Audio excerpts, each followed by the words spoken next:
Right now, Volunteers of America is serving 46 states. The beauty of that is that every community has an element of need that is now being served by this wonderful agency. So it was on March 8, 1896, that Maud and Ballington Booth left the Salvation Army and they established a new organization. And if you think about the turn of the century at that point, the role of women was minimal, if at all. They often were in the background. And one of the beauties of Maud is she was not just the founder's wife, she was a co-founder of this agency. It was her spirit and her determination that really helped to lead the charge. And it was even before the time when women were allowed to vote. The voice that she brought forward was one that had tremendous power and tremendous passion and changed the shape of how women were viewed within this agency. Volunteers of America was established to recognize women to be the equal of men. And that was in 1896.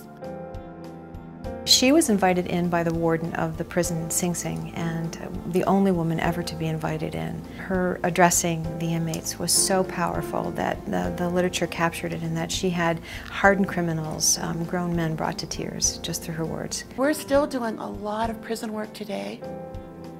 Pre-parole centers. We work with families of people that we're trying to keep them really tied into their families in prison. And her words were inspiring. It was about her belief in them and that they could change their lives and they could find the good within and pull it forward and become all that they were intended to be.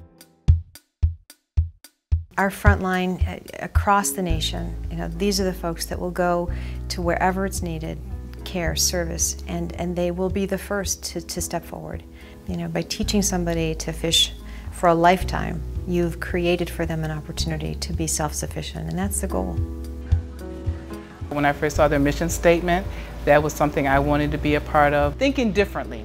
I think it goes to our core values of showing compassion. I can't imagine what those challenges would have been like when she was first in position to do this. Maud does provide inspiration and courage. We just see so many people moving on to the next stage, making really positive changes in their lives. Some of the things that we do differently because of her efforts is really getting people reconnected to family, getting them employed, getting them reconnected just back to the community.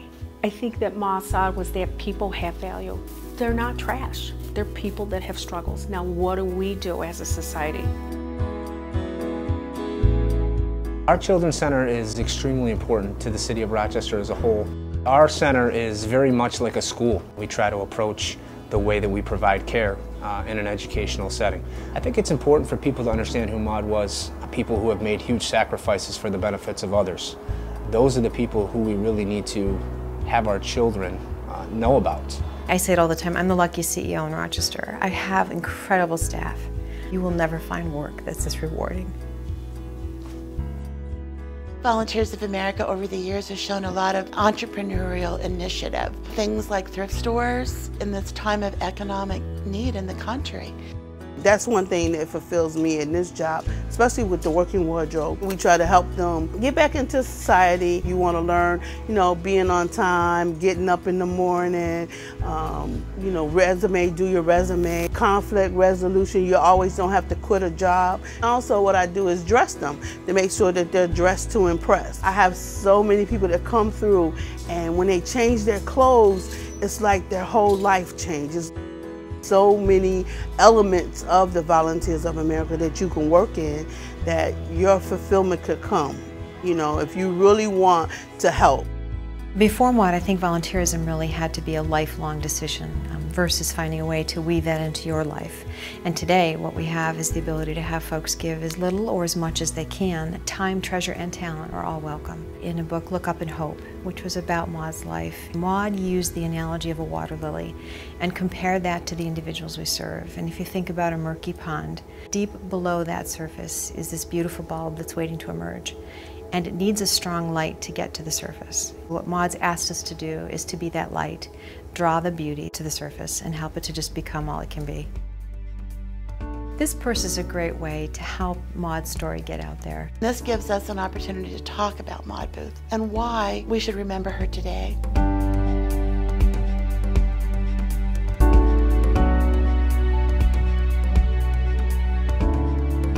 This purse is a great way to help Maud's story get out there. She's an amazing woman, and very few people know of her or know of her work.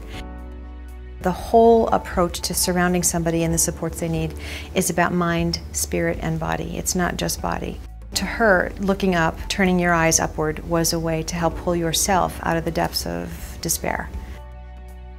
The bag is a connector. Somebody that carries that bag understands what we do.